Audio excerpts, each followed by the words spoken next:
Hello welcome to screen time. Latest film updates తో పాటు social media trending topics తో మిమ్మల్ని ఎంటర్టైన్ చేయడానికి ఇవాల్టి స్క్రీన్ టైం రెడీగా ఉంది. మరి ఇంకెందుకు ఆలస్యం, let's get into the show. ఒకప్పుడు స్టార్ హీరోల తొలి ఎంపికగా నిలిచింది ఓ బుట్ట బొమ్మ. ఇప్పుడు మాత్రం కెరీర్లో ఊహించని సవాళ్లను ఫేస్ చేస్తుందనే టాక్ ఇండస్ట్రీలో వినిపిస్తుంది. వరుస పరాజయాలు, తగ్గుతున్న అవకాశాలు, కొత్త హీరోయిన్ల పోటీ ఇవన్నీ కలిసి ఆమె ప్రయాణాన్ని ఆపుతున్నాయనే చర్చ నడుస్తుంది. ఇంతకీ మనం ఏ హీరోయిన్ గురించి మాట్లాడుకుంటున్నాం? Have a look. టాలీవుడ్ లో ఒకప్పుడు గోల్డెన్ లెగ్ గా పేరు తెచ్చుకున్న బుట్టబొమ్మ పూజా హెగ్డే ప్రస్తుతం కెరీర్ లో కీలక దశను ఎదుర్కొంటున్నారు. వరుస విజయాలతో స్టార్ హీరోయిన్ గా ఎదిగిన పూజాకు గత కొంతకాలంగా ఆశించిన స్థాయి విజయాలు దక్కడం లేదు. దీంతో ఆమె నెక్స్ట్ ప్రాజెక్టులపై ఇండస్ట్రీలో ఆసక్తికరమైన చర్చ సాగుతోంది. తెలుగు చిత్ర పరిశ్రమలో అగ్ర హీరోల సరసన మరోసారి అవకాశాలు దక్కించుకోవాలని పూజా హెగ్డే ప్రయత్నించినప్పటికీ ఇటీవల ప్రకటించిన పెద్ద ప్రాజెక్టుల్లో ఆమె పేరు కనిపించలేదు. దీంతో టాలీవుడ్ లో ఆమె తదుపరి అడుగు ఎలా ఉండబోతోందనే ఆసక్తి సినీ వర్గాల్లో నెలకొంది. ఇక తమిళ చిత్ర పరిశ్రమపై కూడా ఆమె దృష్టి సారించారు. అయితే ఇటీవల విడుదలైన జననాయగన్ ఆశించిన స్థాయిలో బాక్స్ ఆఫీస్ విజయాన్ని అందుకోలేకపోవడంతో ఆ సినిమా ద్వారా కెరీర్ కు పెద్ద ఊపు వస్తుందన్న అంచనాలు నిజం కాలేదు. వరుసగా కొన్ని సినిమాలు నిరాశపరచడంతో ఆమె మార్కెట్ పై కూడా ప్రభావం పడిందని ట్రేడ్ వర్గాలు విశ్లేషిస్తున్నాయి. ఇక ఈ పరిస్థితుల్లో పూజా హెగ్డే ఇకపై ఎలాంటి సినిమాలను ఎంచుకుంటారన్నది ఆసక్తికరంగా మారింది. స్టార్ హీరోల సినిమాల కోసం మాత్రమే ఎదురు చూడకుండా బలమైన కథలు, నటనకు ప్రాధాన్యం ఉన్న పాత్రలు, మధ్యస్థాయి హీరోల సినిమాలు లేదా మహిళా ప్రధాన కథల వైపు దృష్టి మళ్లించే అవకాశం ఉందని సినీ విశ్లేషకులు అభిప్రాయపడుతున్నారు. సినీ పరిశ్రమలో విజయాలు, అపజయాలు సహజం. ఒక మంచి సినిమా ఒక్కటే ఈ బుట్టబొమ్మ కెరీర్ ను పూర్తిగా మార్చగలదనే మాటలు నడుస్తున్నాయి.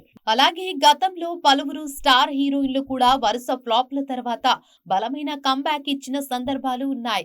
అందుకే పూజా హెగ్డే విషయంలో కూడా సరైన కథ, సరైన పాత్ర దొరికితే మరోసారి టాప్ లీగ్ లోకి రావడం ఖాయమేనని అభిప్రాయం వ్యక్తమవుతుంది. మరి పూజా హెగ్డే మరోసారి టాలీవుడ్ లో తన సత్తా చాటుతారా, లేక కొత్త తరహా పాత్రలతో కెరీర్ కు కొత్త దిశ చూపిస్తారా అనేది రాబోయే రోజుల్లో తేలనుంది. ఒక హీరో ఒకే సినిమాతో రెండు భారీ రిస్కులు తీసుకున్నాడు. ఒకటి దర్శకుడిగా కొత్త ప్రయాణం, మరొకటి నేరుగా సంక్రాంతి బాక్స్ ఆఫీస్ ను టార్గెట్ చేయడం. ఈ నిర్ణయం ఆయన కెరీర్ను మరో స్థాయికి తీసుకెళ్తుందా, లేక ఊహించని సవాలుగా మారుతుందా? అసలు ఆ వేసిన ఈ భారీ ప్లాన్ వెనుక ఉన్న అసలు లెక్కేంటి? డీటెయిల్స్ ఇప్పుడు చూద్దాం. టాలీవుడ్ లో ప్రస్తుతం కిరణ్ అబ్బవరం తీసుకున్న ఒక నిర్ణయం ఆసక్తికర చర్చకు దారితీస్తోంది. స్వీయ దర్శకత్వంలో రూపొందిస్తున్న తన కొత్త సినిమాను ముందుగా అనుకున్న సెప్టెంబర్ విడుదల నుంచి నేరుగా సంక్రాంతి బరిలోకి మార్చడం ఇండస్ట్రీలో హాట్ టాపిక్ గా మారింది. సాధారణంగా సంక్రాంతి అంటే స్టార్ హీరోల భారీ సినిమాల సందడి ఉంటుంది. అలాంటి పోటీ మధ్య ఒక కామెడీ ఎంటర్టైనర్ తో రంగంలోకి దిగేందుకు కిరణ్ అబ్బవరం సిద్ధపడటం వెనుక బలమైన ఆత్మవిశ్వాసం ఉందనే అభిప్రాయాలు వ్యక్తమవుతున్నాయి. గత కొన్నేళ్లుగా బాక్స్ ఆఫీస్ ను యాక్షన్, పాన్ ఇండియా, మాస్ సినిమాలే శాసిస్తున్న పండుగ సీజన్ లో మాత్రం ఫ్యామిలీ ఎంటర్టైనర్లకు ప్రత్యేకమైన మార్కెట్ ఉంటుంది. ముఖ్యంగా సంక్రాంతి సెలవుల్లో కుటుంబ సమేతంగా థియేటర్లకు వచ్చే ప్రేక్షకులు వినోదానికి పెద్దపీట వేస్తారు. అందుకే మాస్ సినిమాల మధ్య నవ్వులు పంచే కామెడీ సినిమా కూడా మంచి ఆదరణ పొందే అవకాశాలు ఉంటాయని ట్రేడ్ వర్గాలు భావిస్తున్నాయి. ఇక ఈ లెక్కలతోనే రిలీజ్ ప్లాన్ మార్చినట్లు తెలుస్తోంది. అయితే విడుదల తేదీ కంటే పెద్ద సవాల్ కిరణ్ అబ్బవరం దర్శకుడిగా అరంగేట్రం చేయడమే. నటుడిగా కెమెరా ముందు నిలబడటం ఒకటైతే, దర్శకుడిగా ప్రతి ఫ్రేమ్, ప్రతి సన్నివేశం, ప్రతి భావోద్వేగాన్ని ప్రేక్షకులకు చేరేలా తీర్చిదిద్దడం మరో విషయం. ఇక కథ నుంచి స్క్రీన్ ప్లే వరకు, నటీనటుల పర్ఫార్మెన్స్ నుంచి టెక్నికల్ క్వాలిటీ వరకు ప్రతి అంశం దర్శకుడి నిర్ణయాలపైనే ఆధారపడి ఉంటుంది. అందుకే ఈ సినిమా కిరణ్ అబ్బవరానికి నటుడిగానే కాకుండా దర్శకుడిగాను అగ్ని పరీక్షగా మారనుంది. ఇక సంక్రాంతి పోటీ కూడా చిన్నది కాదు. భారీ బడ్జెట్ సినిమాలు, స్టార్ హీరోల క్రేజ్, విస్తృత స్థాయిలో ప్రమోషన్లు ఇవన్నీ కలిసి బాక్స్ ఆఫీస్ పోటీని మరింత కఠినంగా మారుస్తాయి. అయినప్పటికీ అదే సీజన్ లో మంచి టాక్ వస్తే కరెక్షన్ల పరంగా కూడా భారీ ప్రయోజనం దక్కే అవకాశం ఉంటుంది. ఒక్క పాజిటివ్ మౌత్ పబ్లిసిటీ చాలు. చిన్న సినిమాలు కూడా పెద్ద విజయంగా నిలబెట్టిన ఉదాహరణలు గతంలో చాలానే ఉన్నాయి. ఈ నేపథ్యంలో కిరణ్ అబ్బవరం తీసుకున్న ఈ నిర్ణయం సాధారణ రిలీజ్ మార్పుగా కాకుండా తనపై తనకున్న నమ్మకానికి నిదర్శనంగా కనిపిస్తోంది. దర్శకుడిగా తొలి అడుగుతూనే పెద్ద పండుగ సీజన్ ను ఎంచుకోవడం ఎంత ధైర్యమైన నిర్ణయమో అంతే పెద్ద రిస్క్ కూడా.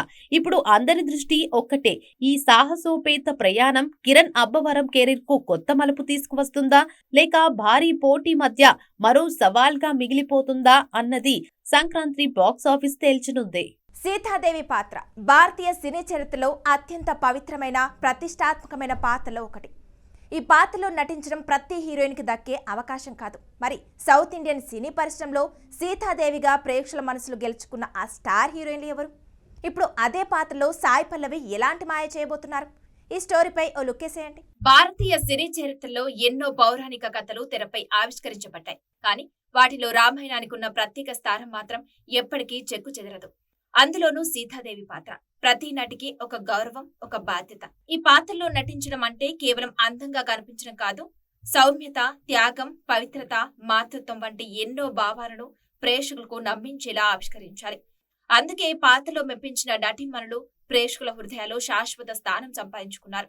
ఇప్పుడు భారీ బడ్జెట్ చిత్రం రామాయణంలో సాయి పల్లవి సీతగా నటిస్తూ ఉండటంతో గతంలో ఈ పాత్రకు జీవం పోసిన నటీమణుల గురించి మరోసారి చర్చ జరుగుతుంది. తెలుగు ప్రేక్షకులు సీతాదేవి పాత్ర గురించి మాట్లాడితే ముందుగా గుర్తుకొచ్చేది మహానటి సావిత్రి. ఆమె కళ్ళల్లోని భావాలు, హావభావాలు, సంభాషణ చెప్పే తీరు ప్రతి సన్నివేశాన్ని మరింత పవిత్రంగా మార్చాయి. అందుకే ఆమె పోషించిన సీత పాత్ర నేటికి ఒక బెంచ్ మార్క్ గా నిలిచింది. ఆ తర్వాత దర్శకరత్న బాపు తెరకెక్కించిన సీతా కళ్యాణం చిత్రంలో జయప్రద సీతాదేవిగా కనిపించి ప్రేక్షకులను ఆకట్టుకున్నారు. ఆమె అమాయకత్వం, ప్రశాంతమైన అభినయం, సాంప్రదాయబద్ధమైన రూపం ఆ పాత్రకు మరింత అందాన్ని తీసుకొచ్చాయి. అలాగే వాణిశ్రీ కూడా తన నటనతో సీత పాత్రలో ప్రత్యేక గుర్తింపు సంపాదించారు. ఇక ఈ ముగ్గురు నటీమణులు తమ నటనతో సీతాదేవి పాత్రకు ఒక ప్రత్యేకమైన గౌరవాన్ని తీసుకొచ్చారు. ఇక ఇప్పుడు కాలం మారింది, సినిమాల రూపురేఖలు మారాయి, టెక్నాలజీ కొత్త స్థాయికి చేరుకుంది. కానీ సీతాదేవి పాత్రకు ప్రేక్షకులు పెట్టే అంచనాలు మాత్రం ఎప్పుడూ ఒకేలా ఉన్నాయి. ఇప్పుడు అదే పాత్రలో నేచురల్ బ్యూటీ సాయి పల్లవి కనిపించబోతూ ఉండటం ఈ సినిమాపై మరింత ఆసక్తిని పెంచుతుంది. సహజమైన నటన, ఎమోషనల్ ఎక్స్ప్రెషన్స్ తో ప్రత్యేక గుర్తింపు తెచ్చుకున్న సాయి పల్లవి పవిత్రమైన పాత్రకు ఎలా న్యాయం చేస్తారు? సావిత్రి, జయప్రద వంటి దిగ్గజాల సరసన తనకంటూ ప్రత్యేక గుర్తింపును సంపాదిస్తారా, లేక ఈ పాత్రతో తన కెరీర్లో మరో మైలురాయిని సృష్టిస్తారా అనే ప్రశ్నలకు సమాధానం సినిమా విడుదలైన తర్వాతే దొరుకుతుంది. ఒకప్పుడు ఆమె కోసం స్టార్ హీరోలు క్యూ కట్టారు. వరుస బ్లాక్ బస్టర్లతో దక్షిణాది సినీ పరిశ్రమను ఏలింది. పెళ్లి తర్వాత ఆ సినిమాలకు దూరమైన ఈ స్టార్ హీరోయిన్ ఇప్పుడు మళ్లీ రీఎంట్రీకి సిద్ధమవుతున్నారనే వార్త ఇండస్ట్రీలో వైరల్ గా మారింది.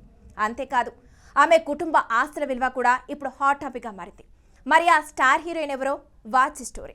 90వ దశకంలో దక్షిణాది సినీ ప్రేక్షకుల హృదయాలను గెలుచుకున్న స్టార్ హీరోయిన్లలో రంభ ఒకరు. కేవలం 15 ఏళ్ల వయసులోనే సినీ పరిశ్రమలో అడుగుపెట్టి తక్కువ సమయంలోనే స్టార్డమ్ ను సొంతం చేసుకుంది. మలయాళ చిత్రం సర్గంతో హీరోయిన్ గా పరిచయమైంది. ఆ తర్వాత ఆ ఒక్కటి అడక్కు సినిమాతో తెలుగు ప్రేక్షకులకు చేరువైంది రంభ. తెలుగు, తమిళం, కన్నడ, మలయాళ భాషలో అగ్ర హీరోల సరసన నటిస్తూ వరుస విజయాలు అందుకుంది. హీరోయిన్ గా మాత్రమే కాదు, స్పెషల్ సాంగ్స్ తో కూడా ప్రేక్షకులను అలరించి తనకంటూ ప్రత్యేకమైన గుర్తింపును సంపాదించుకుంది ఈ ముద్దుగుమ్మ రంభ. ఇక కెరీర్ పీక్ లో ఉన్న సమయంలోనే రంభ 2010లో కెనడాకు చెందిన వ్యాపారవేత్త ఇంద్రకుమార్ పద్మనాభన్ ను పెళ్లి చేసుకుని సినీ జీవితానికి దూరమైంది. ప్రస్తుతం 2 కుమార్తెలు, 1 కుమారుడితో కుటుంబ జీవితాన్ని ఆస్వాదిస్తుంది రంభ. అయితే పూర్తిగా ఇండస్ట్రీకి దూరం కాలేదు. సోషల్ మీడియాలో అభిమానులతో టచ్ లో ఉంటూనే అప్పుడప్పుడు టెలివిజన్ రియాలిటీ షోలో జడ్జిగా కూడా కనిపిస్తూ సందడి చేస్తుంటుంది. ఇక ఇదిలా ఉండగా రంభ మళ్లీ సినిమాలోకి రీ ఎంట్రీ ఇవ్వనున్నారనే వార్తలు ఇటీవల బలంగా వినిపిస్తున్నాయి. తాజాగా జరిగిన ఓ సినీ కార్యక్రమంలో ప్రముఖ నిర్మాత కలైపులి తాను చేసిన వ్యాఖ్యలు ఈ ప్రచారానికి మరింత ఊతమిచ్చాయి. మంచి కథ, సరైన బ్యానర్ దొరికితే రంభ మళ్లీ వెండితెరపై కనిపించే అవకాశం ఉందని ఆయన సంకేతాలిచ్చారు. ఇక రంభ వ్యక్తిగత జీవితం గురించి కూడా ప్రస్తుతం ఆసక్తికరమైన చర్చ జరుగుతుంది. ఆమె భర్త ఇంద్రకుమార్ పద్మనాభన్ కెనడాలో పలు వ్యాపారాలను నిర్వహిస్తున్న ప్రముఖ వ్యాపారవేత్త. ఇంటీరియర్ రంగానికి చెందిన మ్యాజిక్ వుడ్స్ సహా పలు కంపెనీలకు ఆయన డైరెక్టర్ గా వ్యవహరిస్తున్నారు. చెన్నైతో పాటు విదేశాల్లో కూడా ఆయన వ్యాపారాలు విస్తరించి ఉన్నట్లు సమాచారం. ఇక ఈ నేపథ్యంలో రంభ కుటుంబ ఆస్తుల విలువలపై కూడా సోషల్ మీడియాలో విస్తృతంగా చర్చ జరుగుతుంది. అయితే ఆస్తుల విలువలపై వినిపిస్తున్న సంఖ్యలు అధికారికంగా ధృవీకరించబడలేదు. ఇక అభిమానులు మాత్రం ఒకటే కోరుకుంటున్నారు. ఒకప్పుడు తన అందం అభినయంతో అలరించిన రంభ మరోసారి వెండితెరపై కనిపించి అదే మ్యాజిక్ ను రిపీట్ చేస్తారా అనే ఆసక్తితో ఎదురుచూస్తున్నారు. దక్షిణ భారత సినీ సంగీత ప్రపంచంలో మరో విషాదం చోటు చేసుకుంది.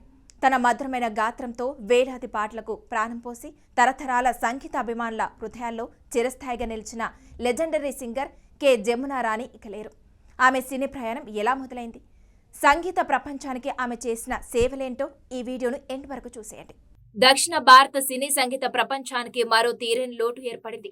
Legendary playback singer K Jamuna Rani ఇక లేరు. వయోసహజ అనారోగ్య సమస్యలతో బాధపడుతున్న ఆమె జూలై 30, 2026న బెంగళూరులోని తన నివాసంలో తుదిశ్వాస విడిచారు. వేలాది మధుర గీతాలతో తరతరాల సంగీత అభిమానులను అలరించిన ఆమె మరణం సినీ సంగీత ప్రపంచాన్ని తీవ్ర విషాదంలోకి నెట్టింది. ఆమె స్వరం ఆగిపోయినా ఆమె పాడిన పాటలు మాత్రం శాశ్వతంగా సంగీత ప్రేమికుల హృదయాల్లో మారుమోగుతూనే ఉంటాయి. జమునా రాణి మరణ వార్తతో తెలుగు, తమిళ, కన్నడ సినీ పరిశ్రమలు తీవ్ర దిగ్భ్రాంతికి గురయ్యాయి. పలువురు సినీ ప్రముఖులు, గాయకులు, సంగీత దర్శకులు ఆమెకు ఘన నివాళులర్పిస్తూ కుటుంబ సభ్యులకు ప్రగాఢ సానుభూతి తెలియజేశారు. ఆమె మన మధ్య లేకపోయినా ఆమె గాత్రం చిరంజీవిగా నిలుస్తుంది అంటూ సోషల్ మీడియా వేదికగా తమ భావోద్వేగాలను పంచుకుంటున్నారు. జమునా రాణి చిన్నప్పటి నుంచే సంగీతంపై అపారమైన ఆసక్తి పెంచుకున్నారు. కేవలం 7 ఏళ్ల వయసులోనే త్యాగయ్య చిత్రంలో పాట పాడి సినీ సంగీత ప్రపంచంలో అడుగుపెట్టారు. బాల గాయనిగా ప్రారంభమైన ఆమె ప్రయాణం ఆ తర్వాత దక్షిణ భారత సినీ సంగీత చరిత్రలో ఓ స్వర్ణ అధ్యాయంగా నిలిచింది. తెలుగు, తమిళం, కన్నడ, మలయాళ భాషల్లో వేలాది పాటలు ఆలపించిన జమునా రాణి తన మధురమైన గాత్రంతో కోట్లాది మంది అభిమానుల ప్రేమను సొంతం చేసుకున్నారు. సంగీత రంగానికి చేసిన విశేష సేవలకు గాను తమిళనాడు ప్రభుత్వం అందించే ప్రతిష్టాత్మక కలై మామిని పురస్కారంతో పాటు పలు జీవిత సాఫల్య అవార్డులు కూడా అందుకున్నారు. గానమే జీవితంగా భావించి చివరి వరకు సంగీత సేవలోనే కొనసాగిన జమునా రాణి తన పాటల రూపంలో ఎప్పటికీ చిరంజీవిగానే నిలిచిపోతారు. ఆమె మరణం దక్షిణ భారత సినీ సంగీత ప్రపంచానికి తీరని లోటు అనే చెప్పాలి. ఇదే వాల్టీ స్క్రీన్ టైం. మరో స్క్రీన్ టైంతో మళ్ళీ కలుద్దాం. అంతవరకు చూస్తూనే ఉండండి మీ స్టూడియో 1.